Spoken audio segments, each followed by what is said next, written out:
Hello everyone, welcome to my channel Nakshatra study point. So students, ಯಾರೆಲ್ಲ technical ಎಕ್ಸಾಮ್ಸ್ಗೆ prepare ಆಗ್ತಾ ಇದ್ದೀರಾ, ಟೆಕ್ನಿಕಲ್ ಜಾಬ್ಸ್ಗಾಗಿ ವೆಯ್ಟ್ ಮಾಡ್ತಿದ್ದೀರಾ, ಇಲ್ಲಿ ಒಂದು ನೋಟಿಫಿಕೇಷನ್ ರಿಲೀಸ್ ಆಗಿದೆ. ಇದು ಬಿಟ್ಟು ಈಗಾಗಲೇ 2-3 ಡೇಸ್ ಆಗಿದೆ. ಸೊ ನಿಮ್ಮ ಮುಂದೆ ಈಗ ನಾನು ವಿಡಿಯೋ ಮಾಡಿಬಿಟ್ಟು ಅಪ್ಲೋಡ್ ಮಾಡ್ತಾ ಇದ್ದೀನಿ. ಸೊ ಸ್ಟೂಡೆಂಟ್ಸ್, ಯಾರೆಲ್ಲ ಟೆಕ್ನಿಕಲ್ ಜಾಬ್ಸ್ಗಾಗಿ ವೆಯ್ಟ್ ಮಾಡ್ತಿದ್ದೀರಲ್ಲ ಅವರಿಗೆ ಇದೊಂದು ಗುಡ್ ಅಪರ್ಚುನಿಟಿ ಅಂತ ಅನ್ಬೋದು. ಹ್ಯೂಜ್ ನಂಬರ್ ಆಫ್ ವೇಕೆನ್ಸೀಸ್ ಇದೆ. ನೀವು ನೋಡ್ತಾ ಇರ್ಬೋದು ಸ್ಕ್ರೀನ್ ಮೇಲೆ ಟೋಟಲ್ ಆಗಿ 124 ವೇಕೆನ್ಸೀಸ್ ಇದೆ. ಇದು ಯಾವ ಡಿಪಾರ್ಟ್ಮೆಂಟ್ಗಿದೆ, ಯಾವ ಡಿಪಾರ್ಟ್ಮೆಂಟ್ದು ಅಂತಂತೂ ನೀವು ನೋಡ್ತಾ ಇರ್ಬೋದು. ಸ್ಟೀಲ್ ಅಥಾರಿಟಿ ಆಫ್ ಇಂಡಿಯಾ, ಇದನ್ನು ಶಾರ್ಟ್ ಆಗಿ ನಾವು ಸೈಲ್ ಅಂತ ಕರಿತೀವಿ. ಸೊ ಕೆಲವರು ನಿಮ್ಗೆ ಗೊತ್ತಿರಬೇಕು, ಗೈಲ್ ಅಂತಲೂ ಬರುತ್ತೆ, GAIL gas authority India limited ಅಂತೇಳಿ. ಅದೇ ಥರನೇ ಇದು ಒಂದು PSU ಆಗಿರುತ್ತೆ, ಸೈಲು ಗೈಲ್ ಅಂತೇಳಿ. 4 ಗೊತ್ತಿರುತ್ತೆ ನಿಮಗೆ, ನ್ಯಾಷನಲ್ ಏರೋನಾಟಿಕ್ಸ್ ಲ್ಯಾಬೊರೇಟರಿ. ಸೊ ಈ ಥರ ಹಲವಾರು PSUs ಇದೆ. ಆ ಎಲ್ಲ PSUಗಳಲ್ಲಿ ಈಗ ನಿಮ್ಮ ಮುಂದೆ ಇರುವಂಥ ನೋಟಿಫಿಕೇಷನು ಸೈಲಿನ ನೋಟಿಫಿಕೇಷನ್ ಆಗಿರುತ್ತೆ. ಸೊ ಇದೊಂದು PSU ಜಾಬ್ ಆಗಿರುತ್ತೆ. ಸೊ ಯಾವ ಒಂದು ಪೋಸ್ಟ್ಗಪ್ಪ ಅಂತಂದರೆ ಮ್ಯಾನೇಜ್ಮೆಂಟ್ ಟ್ರೈನಿ, MT ಅಂತ ಕರಿತೀವಿ. ಸೊ ಮ್ಯಾನೇಜ್ಮೆಂಟ್ ಟ್ರೈನಿ ಅಂದರೆ ಪ್ರೊಬೇಷನರಿ ಪೀರಿಯಡ್ ಕಂಪ್ಲೀಟ್ ಆಗಿದ ನಂತರ ಇದು ಅಸಿಸ್ಟೆಂಟ್ ಮ್ಯಾನೇಜರ್ ಪೋಸ್ಟ್ಗಾಗಿ ಕನ್ವರ್ಟ್ ಆಗುತ್ತೆ. ಟೋಟಲ್ ನಂಬರ್ ಆಫ್ ವೇಕೆನ್ಸೀಸ್ ಎಷ್ಟಿದೆ ಸರ್ ಅಂತ ಕೇಳಿದ್ರೆ ಟೋಟಲ್ 124 ವೇಕೆನ್ಸೀಸ್ ಇರುತ್ತೆ. ಇದು ಯಾವ ಡಿಪಾರ್ಟ್ಮೆಂಟ್ಗೆ ಎಷ್ಟು ವೇಕೆನ್ಸೀಸ್ ಇದೆ, ಅದಾಗಿನ ನಂತರ ಎಕ್ಸಾಮ್ ಫಾರ್ಮೇಟ್ ಏನಿರುತ್ತೆ, ಸೆಲೆಕ್ಷನ್ ಪ್ರಾಸೆಸ್ ಏನೇನಿದೆ ಅಂತ ಅನ್ನೋದನ್ನು ವೀಡಿಯೋನ ಮುಂದಿನ ನೋಡೋಣ. ವೀಡಿಯೋದಲ್ಲಿ ಮುಂದಿನ ಡೀಟೇಲ್ಸಲ್ಲಿ ನೋಡೋಣ. ಸೊ ಈ ಅಪರ್ಚುನಿಟಿಯನ್ನು ಬಿಟ್ಕೊಳ್ಳೋಕೆ ಹೋಗ್ಬೇಡಿ. ಸಾಕಷ್ಟು ಜನ ಗೇಟಿಗೆ ಪ್ರಿಪೇರ್ ಆಗ್ತಿರ್ತಾರೆ, ಇಂಜಿನಿಯರಿಂಗ್ ಸರ್ವಿಸಿಗೆ ಪ್ರಿಪೇರ್ ಆಗ್ತಿರ್ತಾರೆ, ಅಸಿಸ್ಟೆಂಟ್ ಇಂಜಿನಿಯರಿಂಗ್ ಪ್ರಿಪೇರ್ ಆಗ್ತಿರ್ತಾರೆ. ಈ ಒಂದು ಪೋಸ್ಟ್ಗೂ ಪ್ರಿಪೇರ್ ಆಗಿ, ಅಂದರೆ ಅವುಗಳಿಗೆ ಏನು ಪ್ರಿಪೇರ್ ಆಗ್ತಿರ್ತಾರಲ್ಲ ಸೇಮ್ ಫಾರ್ಮೆಟ್ನ ಇದಕ್ಕೂ ಅಪ್ಲೈ ಮಾಡಿ. ಈ ಅಪ್ಲಿಕೇಶನ್ ಅಪ್ಲೈ ಮಾಡೋದನ್ನು ಬಿಡೋಕೆ ಹೋಗ್ಬೇಡಿ. ಎಸ್ಪೆಷಲಿ ಮೆಕ್ಯಾನಿಕಲ್ ಆಸ್ಪಿರೆಂಟ್ಸ್, ಈ ಒಂದು ನೋಟಿಫಿಕೇಷನಲ್ಲಿ ಮೆಕ್ಯಾನಿಕಲ್ ಆಸ್ಪಿರೆಂಟ್ಸ್ಗೆ ಒಂದು ಪ್ರಮಾಣದಲ್ಲಿ ನಂಬರ್ ಆಫ್ ವೇಕೆನ್ಸೀಸ್ ಇದ್ದಾವೆ. ಅದೇ ರೀತಿಯಲ್ಲಿ ಟ್ರಿಪಲ್ ಸಾಕಷ್ಟು ನಂಬರ್ ಆಫ್ ವೇಕೆನ್ಸೀಸ್ ಇದೆ. ಸೊ ಆ ವೇಕೆನ್ಸೀಸ್ ಕಡೆ ನಾವು ನೋಡೋಣ, ಅಂದರೆ ವೇಕೆನ್ಸೀಸ್ ಯಾವ್ಯಾವ ರೀತಿಯಲ್ಲಿ ಯಾವ ಡಿಪಾರ್ಟ್ಮೆಂಟ್ಗೆ ಎಷ್ಟೆಷ್ಟಿದೆ ಅಂತೇಳಿ. ಸೊ ಇಲ್ಲಿ ನೀವು ನೋಡ್ತಾ ಇರಬೇಕು ಸ್ಕ್ರೀನ್ ಮೇಲೆ ಏನು ಕಾಣ್ತಿದೆಯಲ್ಲ, ಈ ನೋಟಿಫಿಕೇಷನ್ ಅಫಿಷಿಯಲ್ ವೆಬ್ಸೈಟಿಂದ ನಾನು ಡೌನ್ಲೋಡ್ ಮಾಡಿದ್ದೀನಿ. ನೀವು steel authority of India limited ವೆಬ್ಸೈಟ್ಗೆ ಹೋದರೆ ನಿಮಗೆ ಅಲ್ಲಿ ಈ ಒಂದು ನೋಟಿಫಿಕೇಷನ್ ಡೌನ್ಲೋಡ್ ಮಾಡೋದಕ್ಕೆ ಅವಕಾಶ ಸಿಗುತ್ತೆ. ಸೊ ಇಲ್ಲಿ ನೋಡಿ ಕೆಳಗಡೆ ಮೆನ್ಷನ್ ಮಾಡಿದ್ದಾನೆ ಗವರ್ನಮೆಂಟ್ ಆಫ್ ಇಂಡಿಯಾ. ಇದು ಆ್ಯಕ್ಚುಲಾಗಿ ಹೇಳಬೇಕಂದ್ರೆ ಸೆಂಟ್ರಲ್ ಗೌರ್ಮೆಂಟ್ ಅಂತಲೇ ಆಗುತ್ತೆ. ಆದರೆ ಪ್ಯೂರ್ಲಿ ಸೆಂಟ್ರಲ್ ಗೌರ್ಮೆಂಟ್ ಅಲ್ಲ, ಇದು ಒಂದು PSU, ಪಬ್ಲಿಕ್ ಸೆಕ್ಟರ್ ಅಂಡರ್ಟೇಕಿಂಗ್ ಅಂತ ಹೇಳ್ತೀವಿ. ಸೊ ಈ PSUನಲ್ಲಿ ಹಲವಾರು ಕಂಪನೀಸ್ ಇದ್ದಾವೆ. BEL, BHEL, BEME, ಎಲ್ಲ ಕಂಪನೀಸ್ ಆಲ್ಮೋಸ್ಟ್ ಸೆಂಟ್ರಲ್ ಗೌರ್ಮೆಂಟಲ್ಲಿ ನೀವು ಏನೆಲ್ಲ ಕಂಪನೀಸ್ ಕೇಳ್ತೀರಾ ಅವೆಲ್ಲವೂ PSUಸೇ ಆಗಿರುತ್ತೆ, ಎಕ್ಸೆಪ್ಟ್ DRDO ಆ್ಯಂಡ್ ISRO. ಇನ್ನು ಉಳಿಕಿರೋ departments, majority of departments, major number of departments PSUಸಲ್ಲಿ ಬರುತ್ತೆ. ಸೊ ಇದರಲ್ಲಿ ನಿಮಗೆ ಕೆರಿಯರ್ ಗ್ರೋತ್ ಚೆನ್ನಾಗಿರುತ್ತೆ, ಸ್ಯಾಲ್ರಿ ಚೆನ್ನಾಗಿರುತ್ತೆ, ವರ್ಕ್ ಲೈಫ್ ಚೆನ್ನಾಗಿರುತ್ತೆ, ಎಲ್ಲವೂ ಬೆನಿಫಿಷಿಯಲ್ ಆಗಿರುತ್ತೆ. ಭಾಳ ಕಂಫರ್ಟಬಲ್ ವರ್ಕ್ ಅಂತಲೂ ಅನ್ಬೋದು ನಿಮಗೆ. So total number of vacancies ನಿಮ್ಗೆ ಈಗಾಗಲೇ ಹೇಳಿದ್ದೀನಿ, 124 ವೇಕೆನ್ಸೀಸ್ ಇರುತ್ತೆ. ಪೋಸ್ಟ್ ಯಾವುದು, ಮ್ಯಾನೇಜ್ಮೆಂಟ್ ಟ್ರೈನಿ, ಅಂದರೆ ಟೆಕ್ನಿಕಲ್ ಪೋಸ್ಟ್ ಆಗಿರುತ್ತೆ ಇದು. ಸೊ ಇಲ್ಲಿ ಬರೆದಿದ್ದಾರೆ ನೋಡಿ, SAIL Maharashtra CPSE is a major steel maker of India. ಇದರದ ಡೀಟೇಲ್ಸ್ ಕೊಟ್ಟಿದ್ದಾರೆ, ಡೀಟೇಲ್ಸ್ನ ನೀವು ನೋಡ್ಕೊಳ್ಳಿ. ನಾನು ಡೀಟೇಲ್ಸ್ ಭಾಳ ಹೇಳೋಕ್ಕೆ ಹೋಗಲ್ಲ ಇಲ್ಲಿ, ಬಟ್ ನೋಟಿಫಿಕೇಷನಲ್ಲಿ ಬೇಕಾಗಿರುವಂಥ ಡೀಟೇಲ್ಸ್ನ ನಾನು ನಿಮ್ಗೆ ಹೇಳ್ತಾ ಹೋಗ್ತೀನಿ. ಸೊ ಇದು E1 ಗ್ರೇಡ್ ಆಗಿರುತ್ತೆ. E1 ಗ್ರೇಡ್ PSUಸಲ್ಲಿ E1, E2 ಈ ಥರ ಗ್ರೇಡ್ಸ್ ತೊಗೊಳ್ತಾರೆ. ಆ ಗ್ರೇಡ್ಸಲ್ಲಿ E1 ಗ್ರೇಡ್ ಆಗಿರುತ್ತೆ. ನಂಬರ್ ಆಫ್ ವೇಕೆನ್ಸೀಸ್ ಇದು ಪ್ರೆಸೆಂಟ್ ಟೆಂಟೇಟಿವ್ ಇದೆ. ಇದು ಹೇಳಿದ ನೋಡಿ, number of vacancies may vary depending upon the organisation recruitment ಮೇಲೆ ಈ ವೇಕೆನ್ಸೀಸ್ ಇಂಕ್ರೀಸ್ ಆಗ್ಬೋದು. ಇಲ್ಲಿ ನೋಡಿ, ನೀವು ನೋಡ್ತಾ ಇರಬೇಕು, ಕೆಮಿಕಲ್ಗೆ ಟೋಟಲ್ ಆಗಿ 5 ವೇಕೆನ್ಸಿ, ಸಿವಿಲ್ಗೆ 14 ವೇಕೆನ್ಸಿ, ಕಂಪ್ಯೂಟರ್ ಸೈನ್ಸ್ಗೆ 4 ವೇಕೆನ್ಸಿ, ಎಲೆಕ್ಟ್ರಿಕಲ್ ಅವ್ರಿಗೆ 14 ವೇಕೆನ್ಸೀಸ್, ಟ್ರಿಪಲ್ ಅವ್ರಿಗೆ ಎಷ್ಟಿದೆ 14 ವೇಕೆನ್ಸೀಸ್ ಇದೆ, 44 ವೇಕೆನ್ಸಿ ಇದೆ. ಇನ್ಸ್ಟ್ರುಮೆಂಟೇಷನ್ಗೆ 7, ಮೆಕ್ಯಾನಿಕಲ್ಗೆ ನೋಡಿ 30. ಸೊ ಮೆಕ್ಯಾನಿಕಲ್ಗೆ ಎಷ್ಟಿದೆ 30 ಇದೆ. ಅದಾಗಿ ನಂತರ ಮೆಟಲರ್ಜಿಗೆ ನೋಡಿ, ಮೆಟಲರ್ಜಿಗೆ 20 ವೇಕೆನ್ಸಿ ಇದೆ. ಸೊ ಸಾಕಷ್ಟು ಪ್ರಮಾಣದಲ್ಲೇ ವೇಕೆನ್ಸೀಸ್ ಅಂದಂಗೆ ಆಯಿತು. ಅದಾಗಿ ನಂತರ ಇದರ ರಿಸರ್ವೇಷನ್ ನೋಡ್ಕೊಳ್ತಾ ಬಂದರೆ ಇಲ್ಲಿ ಮೆಕ್ಯಾನಿಕಲ್ಗೆ ಆಯಾ ಕ್ಯಾಟಗಿರಿಗೆ ಎಷ್ಟು ಅಂತ ಹೇಳಿ ಡಿವೈಡ್ ಮಾಡಿಲ್ಲ. ಓವರಾಲ್ ವೇಕೆನ್ಸೀಸ್ನ ಯಾವ ಒಂದು ಕ್ಯಾಟಗಿರಿಗೆ ಎಷ್ಟಿದೆ ಅಂತೇಳಿ ಡಿಸ್ಟ್ರಿಬ್ಯೂಟ್ ಮಾಡಿದ್ದಾರೆ. ಹಾಗಾಗಿ ನಮಗೆ ನೋಡೋದಾದರೆ URಲ್ಲಿ 35, OBC ನಾನ್ ಕ್ರಿಮಿಲೇಯರಲ್ಲಿ 31, SCಗೆ 22, STಗೆ 17, 18, EWSಗೆ 18 ಇದ್ದಾವೆ. ಅದಾಗಿದ ನಂತರ ಎಲಿಜಿಬಿಲಿಟಿ ಕ್ರೈಟೀರಿಯಾ ಬಗ್ಗೆ ಮಾತಾಡೋದಾದರೆ ಜನರಲ್ ಮೆರಿಟ್ ಅಂದರೆ UR ಅನ್ರಿಸರ್ವ್ಡ್ ಕ್ಯಾಟಗಿರಿಗೆ 28 ಇಯರ್ಸ್ ಇರುತ್ತೆ, 28 ಇಯರ್ಸ್. ಸೊ ನೋಡಿ, 1997 ಒಳಗಡೆ ಬಾರ್ನ್ ಆಗಿರಬೇಕು. ಇನ್ ಕೇಸ್ ನೀವೇನಾದರೂ 1996, 1995 ಅಂತ ಬಂತು ಅಂತಂದರೆ ನೋಡಿ, ಒಟ್ಟಿಗಂತೂ ನೀವು ಏಜ್ ಕ್ಯಾಲ್ಕುಲೇಷನ್ ಮಾಡ್ಕೊಳ್ಳಿ. ಯಾಕಂದರೆ ನಾನು ನಿಮಗೆ ಕನ್ಫ್ಯೂಷನ್ ಮಾಡೋದು ಬೇಡ. ಈ ಏಜ್ನ ರೆಫರೆನ್ಸ್ ಆಗಿ ಇಟ್ಕೊಳ್ಳಿ, ಈ ಡೇಟನ್ನು ರೆಫರೆನ್ಸ್ ಆಗಿ ಇಟ್ಕೊಂಡು ಈ ಡೇಟ್ನ ರೆಫರೆನ್ಸ್ ಆಗಿ ಇಟ್ಕೊಂಡು 28 ವರ್ಷ ಆಗಿದೆಯಾ ಎಲ್ಲ ಚೆಕ್ ಮಾಡಿ. 28 ವರ್ಷ ಒಂದು ದಿನ ಆಗಿದ್ದರೂ ಜನರಲ್ ಮೆರಿಟ್ ಅವರು ಎಲಿಜಿಬಲ್ ಇರಲ್ಲ, ಅದೊಂದು ಗಮನದಲ್ಲಿ ಇಟ್ಕೊಳ್ಳಿ. ಇನ್ನು ರಿಲ್ಯಾಕ್ಸೇಷನ್ ಕಡೆ ಬರೋದಾದರೆ, ಯಾಕಂದರೆ ಬೇರೆ ಕ್ಯಾಟಗರೀಸ್ ನೋಡ್ಕೊಳ್ಳೋದಾದರೆ ಜನರಲ್ ಮೆರಿಟಿಗೆ 28 ಆದರೆ OBC ನಾನ್ ಕ್ರಿಮಿಲೇಯರ್ ನಾನ್ ಕ್ರಿಮಿಲೇಯರ್ ಇರೋರಿಗೆ +3 ಇಯರ್ಸ್ ಕೊಟ್ಟಿದ್ದಾರೆ, ಅಂದರೆ 31 ವರ್ಷ OBC ಅವ್ರಿಗೆ ಬರುತ್ತೆ. ಇನ್ನು SC ST ಬರೋದಾಯ್ತಂದರೆ 5 ಇಯರ್ಸ್ ಕೊಟ್ಟಿರೋ ಕಾರಣದಿಂದ 28 + 5 ಎಷ್ಟಾಗುತ್ತೆ, 33 ವರ್ಷ ಆಗುತ್ತೆ. SC ST ಅವರಿಗೆ ಗುಡ್ ಅಪಾರ್ಚುನಿಟಿ ಅಂತ ಅನ್ಬೋದು. ಇನ್ನು ಉಳಿಕಿರೋ PWD ಕ್ಯಾಂಡಿಡೇಟ್ಸು, ಡಿಪಾರ್ಟ್ಮೆಂಟಲ್ ಕ್ಯಾಂಡಿಡೇಟ್ಸ್ಗೆ ಏಜ್ ರಿಲ್ಯಾಕ್ಸೇಷನ್ ಕೊಟ್ಟಿದ್ದಾರೆ, ಅದನ್ನು ನೋಡಿಕೊಂಡು ರೆಫರೆನ್ಸ್ ಆಗಿ ತೊಗೊಳ್ಳಿ. ಅದಾಗಿ ನಂತರ ಮಿನಿಮಮ್ ಕ್ವಾಲಿಫಿಕೇಷನು ಡಿಗ್ರಿ ಕೇಳಿದ್ದಾನೆ, ಅಂದರೆ ಇಂಜಿನಿಯರಿಂಗ್ ಇನ್ ಡಿಗ್ರಿ ಆಗಿರಬೇಕು. ಅದಾಗಿ ನಂತರ percentage of marks R very important. ನಿಮಗೆ UR ಹಾಗೂ OBC ಕ್ಯಾಂಡಿಡೇಟ್ಸು ಮತ್ತು EWS ಕ್ಯಾಂಡಿಡೇಟ್ಸ್ಗೆ ಏನೇ ಮೆನ್ಷನ್ ಮಾಡಿದ್ದಾನೆ, 65% ನಿಮಗೆ ಡಿಗ್ರಿಯಲ್ಲಿ ಇರಲೇಬೇಕು, 65% ಗಳಿಸಿರಲೇಬೇಕು. ಆಟೋನಮಸ್ ಕ್ಯಾಂಡಿಡೇಟ್ಸ್ಗಾದರೆ -7.5 ಮಾಡಿ, VTU ಸ್ಟೂಡೆಂಟ್ಸ್ಗಾದರೆ ನಿಮ್ದು ಆ್ಯಕ್ಚುಯಲ್ ಪರ್ಸೆಂಟೇಜ್ ಏನು ಬರುತ್ತೆ ಅದನ್ನ ಪ್ರಕಾರ ನೋಡ್ಕೊಳ್ಳಿ. 65% ಇರಲೇಬೇಕು ಇನ್ ಕೇಸ್ ನೀವೇನಾದರೂ OBC UR EWSಗೆ ಬಿಲಾಂಗ್ ಆಗಿದ್ದರೆ. ಅದೇ ರೀತಿಯಲ್ಲಿ SC STಗೆ ನೋಡ್ಕೊಳ್ಳೋದಾದರೆ, SC ST ಕ್ಯಾಂಡಿಡೇಟ್ಸ್ಗೆ ನೋಡ್ಕೊಳ್ಳೋದಾದರೆ 55% ಕೊಟ್ಟಿರ್ತಾರೆ. ಡಿಗ್ರಿಯಲ್ಲಿ 55% ಮಿನಿಮಮ್ ಇರಲೇಬೇಕು. ಇನ್ ಕೇಸ್ ನೀವು 55% ಇದ್ದೀರಾ, ನಾನು SC ST ಕ್ಯಾಟಗರಿ ಬರ್ತೀರಂದರೆ ಈ ಒಂದು ಪೋಸ್ಟ್ಗೆ ನೀವು ಎಲಿಜಿಬಲ್ ಇರಲ್ಲ. ಇನ್ ಕೇಸ್ ಜನರಲ್ ಮೆರಿಟಲ್ಲಿ 64.75 64.97 ಬರುತ್ತೆ ಸರ್, ನಾನು ಎಲಿಜಿಬಲ್ ಇದ್ದೀನಾ ಅಂತಂದರೆ ನೀವು ಎಲಿಜಿಬಲ್ ಇರಲ್ಲ. ಯಾಕಂದರೆ 65 ಇರಲೇಬೇಕು, ಮಿನಿಮಮ್ ಪರ್ಸೆಂಟೇಜ್ ಅಷ್ಟಿರಲೇಬೇಕು. ಓಕೆನಾ, ಅದಕ್ಕೆ ಆ ಪರ್ಸೆಂಟೇಜಿನ ಕ್ಲಾರಿಟಿ ಒಂದು ನೆನ್ಪಿಟ್ಕೊಳ್ಳಿ. ಅದಾದ ನಂತರ ಯಾವ ಡಿಸಿಪ್ಲೈನಿಗೆ ಕಾಲ್ ಮಾಡಿದ್ದಾರೆ ಅಂತ ನೋಡಿದ್ರೆ, ನಾ ಮೇಲೆಗಡೆ ವೇಕೆನ್ಸೀಸ್ ಡಿಸ್ಟ್ರಿಬ್ಯೂಷನ್ ನೋಡಿದ್ವಲ್ಲ, ಅಲ್ಲಿ civil, mechanical, computer science, electrical, instrumentation, mechanical, metallurgy ಎಲ್ಲ ಡಿಪಾರ್ಟ್ಮೆಂಟ್ಸ್ಗೂ ವೇಕೆನ್ಸೀಸ್ ಇತ್ತು. ನೀವು ಇದರಲ್ಲಿ ನಿಮ್ಮ ಇಂಜಿನಿಯರಿಂಗ್ ಕಂಪ್ಲೀಟ್ ಆಗಿದ್ದರೆ ನೀವು ಎಲಿಜಿಬಲ್ ಇರ್ತೀರ. ಅದಾಗಿ ನಂತರ ಸರ್ ಇವರೊಬ್ಬರೇನಾ ಸಬ್ ಬ್ರಾಂಚಸ್ ಗಿಲ್ವಾ ಅಂತ ಕೇಳಿದ್ರೆ, ಸಬ್ ಬ್ರಾಂಚಸ್ ಇದೆ, ಇಲ್ಲಿ ಮೆನ್ಷನ್ ಮಾಡಿದ್ದಾರೆ ನೋಡಿ. ಕೆಮಿಕಲ್ ಅಂತ ನೋಡೋದಾದರೆ ಕೆಮಿಕಲ್ ಇಂಜಿನಿಯರಿಂಗ್ ಅಥವಾ ಕೆಮಿಕಲ್ ಟೆಕ್ನಾಲಜಿ, ಎಲೆಕ್ಟ್ರೋ ಕೆಮಿಕಲ್ ಇಂಜಿನಿಯರಿಂಗಲ್ಲಿ ನಿಮ್ಮದು ಇಂಜಿನಿಯರಿಂಗ್ ಆಗಿದ್ದರೆ ನೀವು ಎಲಿಜಿಬಲ್ ಇರ್ತೀರ. ಸಿವಿಲಲ್ಲಿ ಸಿವಿಲ್ ಇಂಜಿನಿಯರಿಂಗ್ ಆಗಿದ್ದರೆ ಮಾತ್ರ ಎಲಿಜಿಬಲು. ಕಂಪ್ಯೂಟರ್ ಸೈನ್ಸಲ್ಲಿ ಎಲ್ಲ ವಿಧ ನೋಡಿ, ಇದರಲ್ಲಿ ಯಾವುದೇ ಮಾಡಿದ್ರು ನೀವು ಎಲಿಜಿಬಲ್ ಇರ್ತೀರ. ಹಾಗೂ 3 years master degree computer application ಅಂದರೆ MCA ಓದಿದ್ರು ನೀವು ಈ ಒಂದು ವೇಕೆನ್ಸಿಗೆ ಎಲಿಜಿಬಲ್ ಇರ್ತೀರ, ಯಾವುದು ಕಂಪ್ಯೂಟರ್ ವೇಕೆನ್ಸಿಗೆ. ಇನ್ನು ಎಲೆಕ್ಟ್ರಿಕಲ್ ಡಿಪಾರ್ಟ್ಮೆಂಟ್ ನೋಡೋದಾದರೆ ನೋಡಿ, electrical engineering, electrical machine, power system and high voltage, power plant engineering, electronics and power plant engineering, ಈ ಥರ ಎಲ್ಲ ಸಬ್ ಬ್ರಾಂಚಸ್ ನೋಡಿ. Instrumentation engineering and electrical and mechanical engineering ಅಂತ ಒಂದು ಡಿಪಾರ್ಟ್ಮೆಂಟ್ ಇದೆ. ಸೊ ಎಲ್ಲ ಡಿಪಾರ್ಟ್ಮೆಂಟ್ಸಲ್ಲಿ ನಿಮ್ದು ಏನಾದರೂ ಇಂಜಿನಿಯರಿಂಗ್ ಆಗಿತ್ತು ಅಂದರೆ ನೀವು ಮಾಡ್ಬೋದು. ಇನ್ಸ್ಟ್ರುಮೆಂಟೇಷನ್ಗೂ ಇಷ್ಟೆಲ್ಲ ಸಬ್ ಬ್ರಾಂಚಸ್ ಕೊಟ್ಟಿದ್ದಾನೆ. ಇನ್ಸ್ಟ್ರುಮೆಂಟೇಷನ್ ನೋಡಿ, ಇಲ್ಲಿ electronics engineering, electronics instrumentation, electronics and communication, EC ಅವರು ಕೂಡ ಎಲಿಜಿಬಲ್ ಇರ್ತಾರೆ. ಸೊ ನಿಮ್ದು ಏನಾದರೂ ಇಂಜಿನಿಯರಿಂಗಲ್ಲಿ EC ಕಂಪ್ಲೀಟ್ ಆಗಿತ್ತು, ಇದರಲ್ಲಿ ಮೆನ್ಷನ್ ಮಾಡಿಲ್ವಲ್ಲ ಅಂತಂದರೆ ಪ್ಯಾನಿಕ್ ಆಗುವಂಥ ಅವಶ್ಯಕತೆ ಇಲ್ಲ. ಯಾಕಂದರೆ ಇನ್ಸ್ಟ್ರುಮೆಂಟೇಷನಲ್ಲಿ ಸಬ್ ಬ್ರಾಂಚ್ ಕೊಟ್ಟಿದ್ದಾರೆ ನೋಡಿ. EC ಎಲೆಕ್ಟ್ರಾನಿಕ್ಸ್ ಆ್ಯಂಡ್ ಕಮ್ಯುನಿಕೇಷನ್ ಆಗಿದ್ದರೆ ನಿಮ್ದು ಇಂಜಿನಿಯರಿಂಗ್ ನೀವು ಎಲಿಜಿಬಲ್ ಇರ್ತೀರ. ಅದೇ ರೀತಿಯಲ್ಲಿ ಮೆಕಾಟ್ರಾನಿಕ್ಸ್, ಇನ್ ಕೇಸ್ ನೀವು ಮೆಕಾಟ್ರಾನಿಕ್ಸ್ ಮಾಡಿದ್ರು ನೀವು ಎಲಿಜಿಬಲ್ ಇರ್ತೀರಾ. ಅದೇ ರೀತಿಯಲ್ಲಿ ಕಂಟ್ರೋಲ್ ಇಂಜಿನಿಯರಿಂಗ್, ರೋಬೋಟಿಕ್ಸ್ ನೋಡಿ, ಹಲವಾರು ಡಿಪಾರ್ಟ್ಮೆಂಟ್ಸ್ ಕೊಟ್ಟಿದ್ದಾರೆ. ಸೊ ನೀವು ಏನಾದರೂ ಇನ್ ಕೇಸ್ ಇದರಲ್ಲಿ ನೀವು ನಿಮ್ಮ ಡಿಪಾರ್ಟ್ಮೆಂಟ್ ಬರುತ್ತಂದರೆ ಅಪ್ಲಿಕೇಶನ್ನ ಅಪ್ಲೈ ಮಾಡಿ. ಇನ್ನು ಮೆಕ್ಯಾನಿಕಲ್ ಕಡೆ ಬರೋದಾದರೆ ಪ್ಯೂರ್ಲಿ ಮೆಕ್ಯಾನಿಕಲ್ ಇಂಜಿನಿಯರಿಂಗ್ ಯಾರು ಮಾಡಿದ್ದೀರಾ ಅವರಂತೂ ಎಲಿಜಿಬಲ್ ಇದ್ದೀರಾ. ಅದಾಗಿ ನಂತರ ನೋಡಿ, ಪ್ರೊಡಕ್ಷನ್ ಆ್ಯಂಡ್ ಇಂಡಸ್ಟ್ರಿಯಲ್ ಇಂಜಿನಿಯರಿಂಗ್ ಮಾಡಿರೋರು ಕೂಡ ಎಲಿಜಿಬಲ್ ಇರ್ತಾರೆ, ಪ್ರೊಡಕ್ಷನ್ ಇಂಜಿನಿಯರಿಂಗ್ ಇಂಡಸ್ಟ್ರಿಯಲ್ ಇಂಜಿನಿಯರಿಂಗ್. ಅದೇ ರೀತಿಯಲ್ಲಿ ಮೆಕಾಟ್ರಾನಿಕ್ಸ್ ಮಾಡಿದ್ರು ನೋಡಿ, ಇಲ್ಲಿ ಮೆಕಾಟ್ರಾನಿಕ್ಸ್ ಕೊಟ್ಟಿದ್ದಾರೆ.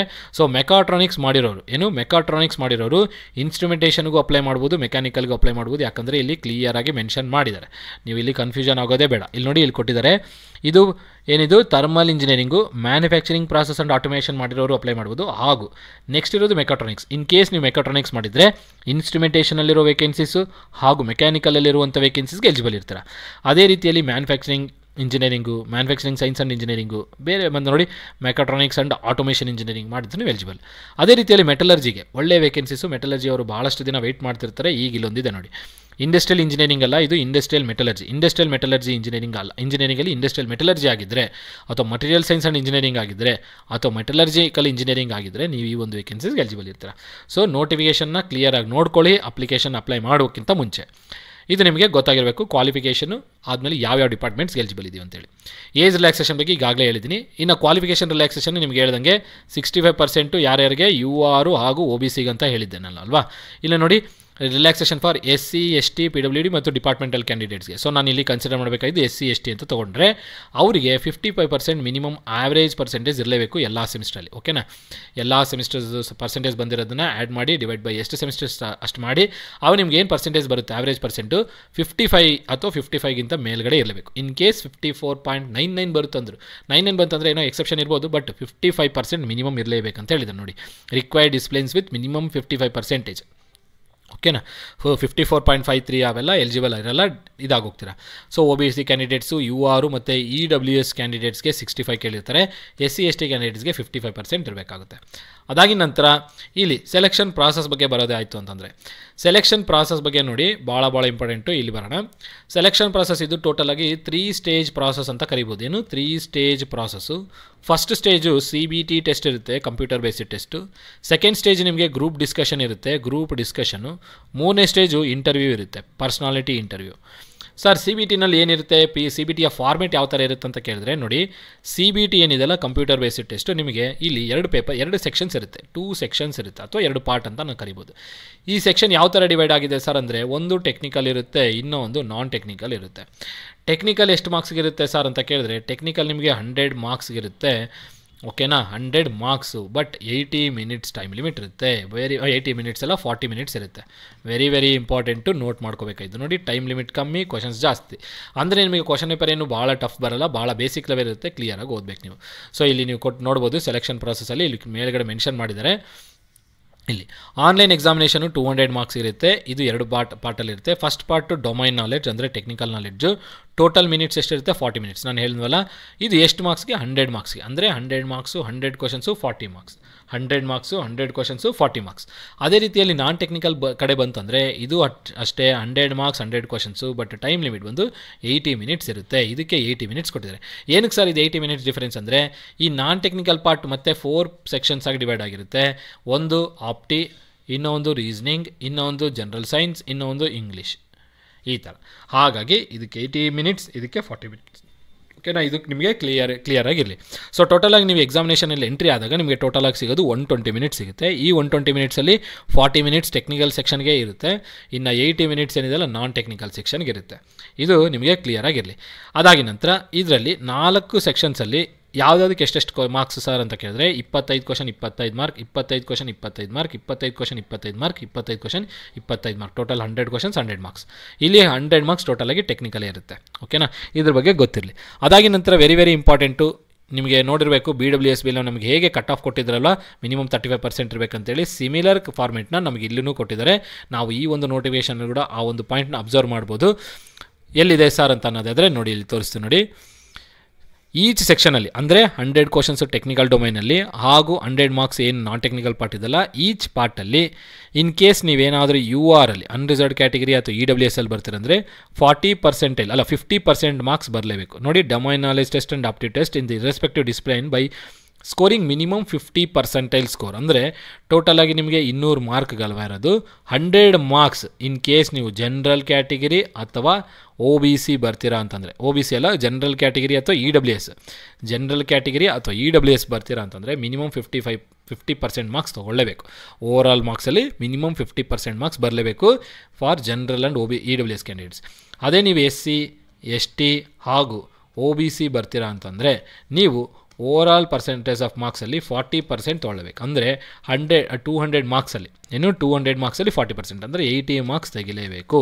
ಓಕೆನಾ, ಇದು ಗಮನದಲ್ಲಿ ಮಿನಿಮಮ್ ಕಟ್ ಆಫ್ ಮಾರ್ಕ್ಸ್ ಇದಂತ ಕೊಟ್ಟಿದ್ದಾನೆ. ಅದಾಗಿ ನಂತರ ಎಕ್ಸಾಮಿನೇಷನ್ ಸೆಂಟರ್ಸ್ ಎಲ್ಲೆಲ್ಲಿರುತ್ತೆ ಅಂತ ಕೇಳಿದ್ರೆ, ಇಲ್ಲಿ ನೋಡಿ, ನಿಮಗೆ ಎಕ್ಸಾಮ್ ನಡೆಯುವಂಥ ಚಾನ್ಸಸ್ಸು ಜನವರಿ ಫೆಬ್ರವರಿ ಅಂತ ಹೇಳಿದರೆ. ಸೊ ಜನವರಿ ಫೆಬ್ರವರಿಲಿ ಇದರ CBT ಇರುತ್ತೆ. ಎಕ್ಸಾಮಿನೇಷನ್ ಸೆಂಟರ್ಸು ಕರ್ನಾಟಕದಲ್ಲಿ ಕೇವಲ ಬೆಂಗಳೂರು ರೀಜನ್ ಕೊಟ್ಟಿರ್ತಾರೆ. ಅದು ಬಿಟ್ಟು ನೋಡಿ, ಇದು ವಿಲಾಯ್ ರೀಜನು, ಭೋಪಾಲು, ಭುವನೇಶ್ವರ್, ಚೆನ್ನೈ, ಡೆಹ್ರಾಡೂನ್, ಡೆಲ್ಲಿ, ದುರ್ಗಾಪುರ್, ಗುವಾಹಟಿ, ಹೈದರಾಬಾದ್, ಜೈಪುರ್, ಜಮ್ಮು, ಜಮ್ಶೆದ್ಪುರ್, ಎರ್ನಾಕುಲಂ, ಕೋಲ್ಕತ್ತಾ, ಲಕ್ನೋ, ಮೊಹಿಲಿ, ಮುಂಬೈ, ಥಾಣೆ, ನವಿ ಮುಂಬೈ ಹಾಗೂ ಈ ಥರ ನಾಗ್ಪುರ್ ಮತ್ತು ಪಟ್ನಾ, ಪ್ರಯಾಗ್ರಾಜ್, ರಾಂಚಿ, ರೋಕೆಲ್, ಸೇಲಂ, ತಿರುಚಿರಪಲ್ಲಿ, ವಿಜಯವಾಡ, ಗುಂಟೂರು, ವಿಶಾಖಪಟ್ಟಣಂ, ವಡೋದರ. ಹೇಳ್ಬೇಕಂದ್ರೆ ಕರ್ನಾಟಕದಲ್ಲಿ ಒಂದೇ ಸೆಂಟ್ರ್ ಕೊಟ್ಟಿದ್ದಾರೆ, ಅದು ಬೆಂಗಳೂರು. ಸೊ ಯಾರೆಲ್ಲ ಕರ್ನಾಟಕದ ಪರವಾಗಿ ಅಪ್ಲೈ ಮಾಡ್ತಿರ್ತಾರೆ ಅಂದರೆ ಕರ್ನಾಟಕ ಆಸ್ಪಿರೆಂಟ್ಸ್ ಕರ್ನಾಟಕದಿಂದ ಅಪ್ಲೈ ಮಾಡ್ತಿರ್ತಾರೆ, ಅವ್ರಿಗೆ ಎಕ್ಸಾಮಿನೇಷನ್ ಸೆಂಟರ್ಸು ಬೆಂಗಳೂರು ಕೊಡ್ತಾರೆ. ಇನ್ನೊಂದು ನೋಡಿ, ಇಲ್ಲಿ ಮಿಸ್ ಅಂಡರ್ಸ್ಟ್ಯಾಂಡ್ ಮಾಡ್ಕೊಳ್ಕೊಬಿಡಿ, ಅಪ್ಲಿಕೇಶನ್ ಆದಷ್ಟು ಬೇಗನೆ ಹಾಕಿದಷ್ಟು ನಿಮಗೆ ಬೆಂಗಳೂರು ಎಕ್ಸಾಮಿನೇಷನ್ ಸೆಂಟರ್ ಸಿಗುತ್ತೆ. ಅದು ಲೇಟ್ ಮಾಡಿದಷ್ಟು ನಿಮಗೆ ಎಕ್ಸಾಮ್ ಸೆಂಟರ್ಸು ನಿಯರ್ ಬೈ ಸ್ಟೇಟ್ಸ್ಗೆ ಹೋಗ್ಬಿಡುತ್ತೆ.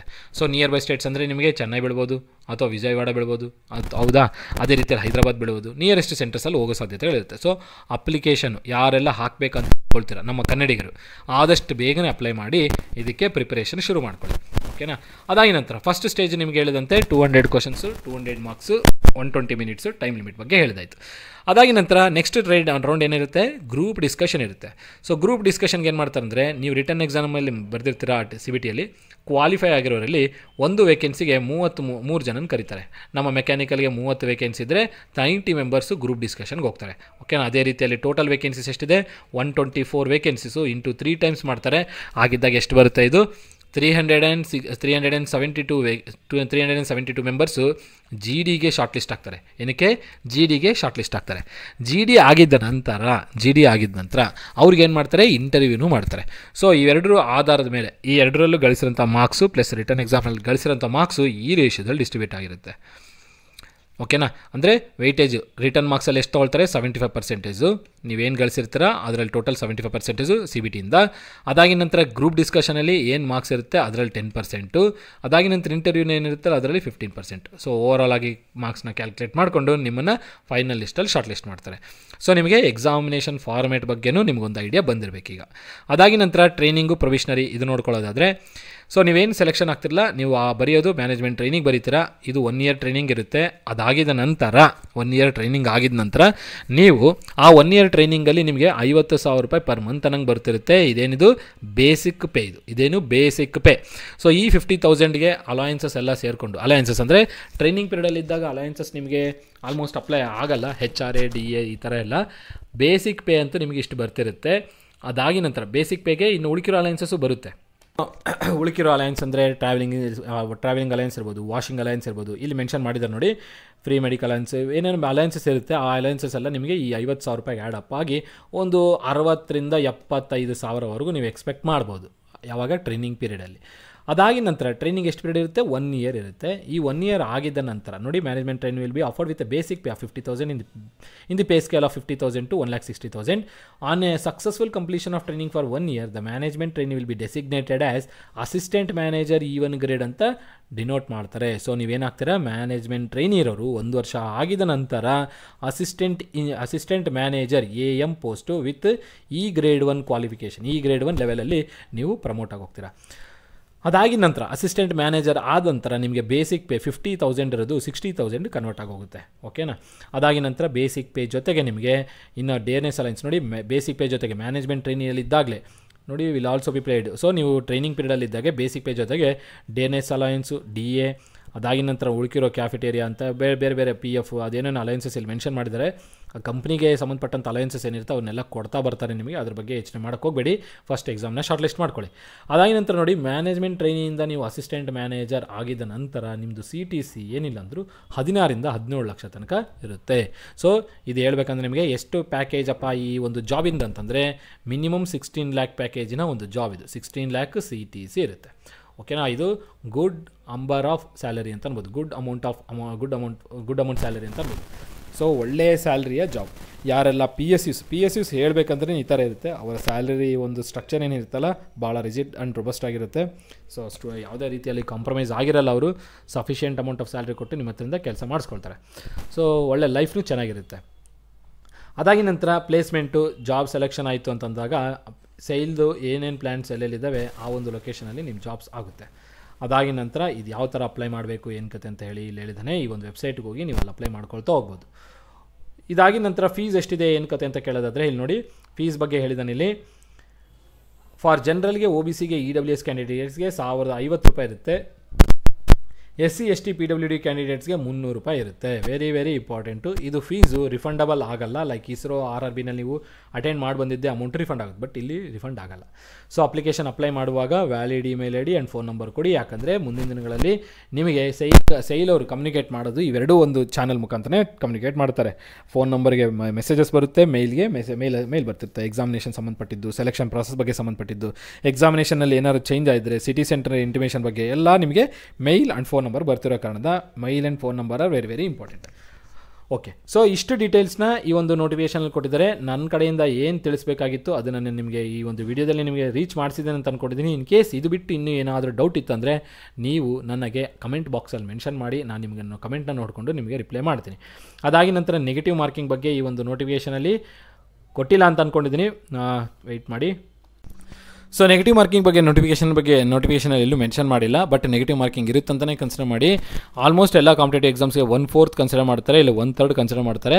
ಸೊ ಯಾವುದಾದ್ರೂ ಒಂದು ಪಾಯಿಂಟ್ನ ಕನ್ಸಿಡರ್ ಮಾಡ್ತಾರೆ. ಸೊ ನೀವು ವೆಬ್ಸೈಟಲ್ಲಿ ಹೋದಾಗ FAQs ಫ್ರೀಕ್ವೆಂಟ್ಲಿ ಆಸ್ಕ್ಡ್ ಕ್ವಶನ್ಸ್ ಏನಿರುತ್ತಲ್ಲ ಅಲ್ಲಿ ಚೆಕ್ ಮಾಡಿ ನೋಡಿ. ಅಲ್ಲಿ ಇನ್ ಕೇಸ್ ನಿಮಗೆ ನೆಗೆಟಿವ್ ಮಾರ್ಕಿಂಗ್ ಬಗ್ಗೆ ಕೇಳಿರ್ಬೋದು, ಅಲ್ಲಿ ಉತ್ತರ ಕೊಟ್ಟಿರ್ತಾರೆ.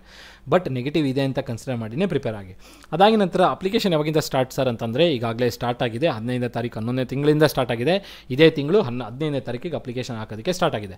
ಸೊ ನೀವು ಅಫಿಷಿಯಲ್ ವೆಬ್ಸೈಟ್ಗೆ ಹೋಗ್ಬಿಟ್ಟು ಅಲ್ಲಿ ಲಾಗಿನ್ ಆಗಿ ಇದರಲ್ಲಿ ನೋಟಿಫಿಕೇಷನಲ್ಲೆಲ್ಲ ಡೀಟೇಲ್ಸ್ ಕೊಟ್ಟಿದ್ದಾರೆ, ಆ ಒಂದು ಡೀಟೇಲ್ಸ್ನ ನೋಡಿಕೊಂಡು ಅಪ್ಲೈ ಮಾಡ್ಕೊಳ್ತಾ ಹೋಗಿ. ಅದಾಗಿ ನಂತರ ಕ್ಲೋಸಿಂಗ್ ಡೇಟು ಕೊನೆಯ ದಿನಾಂಕ ಯಾವಾಗ ಆಗಿರುತ್ತೆ ಅಂದರೆ 5-12ನೇ ತಿಂಗಳು ಅಂದರೆ ನೆಕ್ಸ್ಟ್ ತಿಂಗಳು ಡಿಸೆಂಬರ್ ತಿಂಗಳು 5ನೇ ತಾರೀಕಿಗೆ ಅಪ್ಲಿಕೇಶನ್ ಕ್ಲೋಸ್ ಆಗೋಗುತ್ತೆ. ಸೊ ನಿಮಗೆ ಓವರಾಲ್ ಆಗಿ ನೋಡೋದಾದರೆ 20 ಡೇಸ್ ಅಪ್ಲಿಕೇಶನ್ ಹಾಕೋದಕ್ಕೆ ಟೈಮ್ ಲಿಮಿಟ್ನ ಕೊಟ್ಟಿದ್ದಾರೆ. ಸೊ ಇವತ್ತು ಡೇಟ್ ನಿಮ್ಗೆ ಈಗಾಗಲೇ 16ನೇ ತಾರೀಕು ಆಗಿದೆ. 16ನೇ ತಾರೀಕು ಅಪ್ಲಿಕೇಶನ್ ಸ್ಟಾರ್ಟ್ ಆಗಿ ಒಂದು ದಿನ. ಸೊ ಹಾಗಾಗಿ ಇದು 2ನೇ ದಿನ ಆಗಿರುತ್ತೆ. ನಿಮ್ಗೆ ಇನ್ನೂ ಟೈಮ್ ಲಿಮಿಟ್ ಇದೆ, ಇನ್ನು 18 ದಿನ ಇದೆ. ಸೊ ಅಪ್ಲೈ ಮಾಡಿ ಆದಷ್ಟು ಬೇಗ. ಎಲಿಜಿಬಿಲಿಟಿ ರೀಚ್ ಆಯಿತಾ ಕಣ್ಣು ಮುಚ್ಕೊಂಡು ಅಪ್ಲೈ ಮಾಡಿ, ಯಾಕಂದರೆ ಸ್ಯಾಲರಿ ಚೆನ್ನಾಗಿದೆ, ವರ್ಕ್ ಲೈಫ್ ಚೆನ್ನಾಗಿರುತ್ತೆ. ಸೊ ಈ ವಿಡಿಯೋ ಇಷ್ಟ ಆದರೆ ಲೈಕ್ ಮಾಡಿ, ಚಾನಲ್ಗೆ ಸಬ್ಸ್ಕ್ರೈಬ್ ಆಗಿದ್ರೆ ಸಬ್ಸ್ಕ್ರೈಬ್ ಮಾಡಿ, ಹಾಗೂ ನಿಮ್ಮ ಫ್ರೆಂಡ್ ಜೊತೆಗೂ ಶೇರ್ ಮಾಡಿ. ಇದೇ ರೀತಿಯಲ್ಲಿ ಹೊಸ ನೋಟಿಫಿಕೇಷನ್ಸ್ ಏನೆಲ್ಲ ನಮ್ಮ ಮೆಕ್ಯಾನಿಕಲ್, ಎಲೆಕ್ಟ್ರಿಕಲ್, EC ಹಾಗೂ ನಾನ್ ಟೆಕ್ನಿಕಲ್ ಆಸ್ಪಿರೆಂಟ್ಸಿಗೆ ಬರುತ್ತೆ, ಆ ಒಂದು ಡೀಟೇಲ್ಸ್ನ ನಾನು ನನ್ನ ಚಾನಲಲ್ಲಿ ಅಪ್ಲೋಡ್ ಮಾಡ್ತೀನಿ. ನಿಮಗೆ ಏನಾದರೂ ಕೇಳೋದಿತ್ತು ಅಥವಾ ಏನಾದರೂ ಡೌಟ್ ಇತ್ತು ಅಥವಾ ಕನ್ಫ್ಯೂಷನ್ ಇತ್ತಂದರೆ ಜಸ್ಟ್ ಕಮೆಂಟ್ ಬಾಕ್ಸಲ್ಲಿ ಡ್ರಾಪ್ ಮಾಡಿ. ಆ ಕಮೆಂಟ್ನ ನೋಡಿಕೊಂಡು ನಾನು ನಿಮಗೆ ರೀಚ್ ಆಗ್ತೀನಿ, ಕಮೆಂಟ್ಗೆ ರಿಪ್ಲೈ ಮಾಡ್ತೀನಿ. ಇಷ್ಟು ಹೇಳ್ತಾ ಈ ವಿಡಿಯೋ ಎಂಡ್ ಮಾಡ್ತೀನಿ. ಎಲ್ಲರಿಗೂ ಧನ್ಯವಾದಗಳು. Have A nice day.